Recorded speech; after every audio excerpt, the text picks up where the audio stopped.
Homme supervise ces discussions. Il s'agit de Donald Trump, le président américain qui poursuit sa guerre commerciale. Il multiplie aussi les annonces et les menaces. 10% de droits de douane supplémentaires sur les produits chinois. Bientôt 25% sur l'acier et l'aluminium entrant aux États-Unis. Motif invoqué par Donald Trump, ces pays affichent et entretiennent un excédent commercial avec les États-Unis, ce qui affaiblit l'économie américaine. Sauf que Barthélémy Philippe, le déficit commercial américain vis-à-vis de l'Europe s'explique essentiellement par d'autres facteurs. Oui, le déficit commercial américain s'explique d'abord par la demande intérieure. Celle-ci dépasse largement les capacités de production nationale.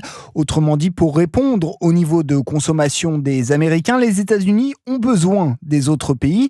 Explication d'Éric Dor, professeur d'économie à l'IESEG. La différence doit venir du reste du monde, par un supplément d'importation, d'où ce gros déficit vis-à-vis de l'Allemagne, de la Chine. D'autre part, quand Donald Trump accuse l'Union européenne d'acheter trop peu de biens Made in USA, il feint d'oublier que bon nombre de produits sont en fait inadaptés au marché européen. Les voitures sont peu adaptées aux routes européennes. Même chose pour l'alimentation. C'est avant tout à cause de la différence de normes sanitaires. C'est notre droit en Europe de ne pas vouloir acheter de la viande de bœuf élevée avec des antibiotiques. Enfin, certaines multinationales américaines de la chimie ou de la pharmacie s'installent en Irlande pour profiter d'une fiscalité avantageuse et elles exportent ensuite leur production européenne vers le marché domestique, ce qui aggrave le déficit de la balance commerciale américaine. Les explications de Barthélémy Philippe du service économie d'Europe